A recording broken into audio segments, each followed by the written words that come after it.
آج کا انسان بڑا بے باک ہو گیا تھا۔ پھر اللہ نے یہ بھی کہا، شیطان ہے نا، وہ کہتا ہے مولوی ڈراتے رہتے ہیں، مولوی ایسی باتیں کرتے رہتے ہیں۔ اللہ نے اس وسوسے کو دور کیا اور کہا نہیں، تم سے پہلے بھی کچھ لوگ آئے تھے اور وہ اس کو بڑکیں دھمکیاں ہی سمجھتے تھے، تو زمین میں چل پھر کے دیکھو تو صحیح کہ ان کا انجام کیا ہوا تھا۔ کس موقع پہ امریکہ کا لاس اینجلس شہر یاد آیا؟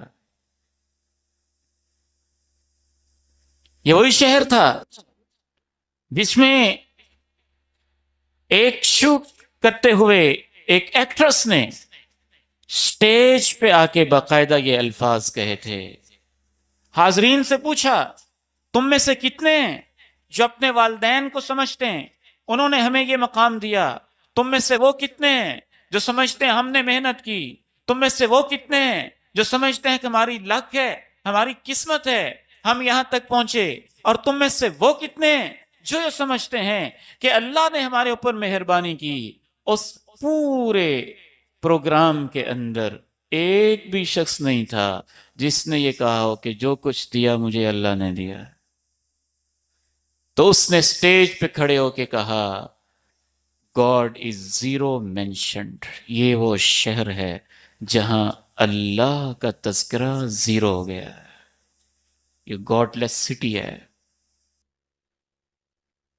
جو بھی ہوتا ہے اللہ کے فیصلے سے ہوتا ہے، اور ہمارا یقین ہے اس امت پہ کوئی آفت آئے تو وہ بھی اکثر اللہ کی طرف سے کوئی عذاب ہی ہوتا ہے۔ کافروں پہ آفت آئے تو وہ بھی عذاب ہی ہوتا ہے، زلزلہ آئے تو وہ بھی عذاب ہی ہوتا ہے، آگ لگے تو وہ بھی عذاب ہی ہے۔ کس گناہ کی وجہ سے عذاب ہے یہ ہم نہیں جانتے، لیکن اللہ نے اپنے قرآن میں کہہ دیا، وما اصابکم من مصیبہ فبما کسبت ایدیکم، تمہیں جو بھی مصیبت آتی ہے تمہارے اعمال کی وجہ سے آتی ہے۔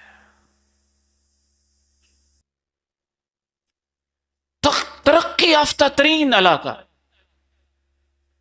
گھر بھی چلے، آگ لگی، ہزاروں ایکڑ پہ پھیلی، سینکڑوں ہیلی کاپٹر، دنیا کی تیز ترین ٹیکنالوجی اللہ کی پکڑ کے سامنے بے بس ہے۔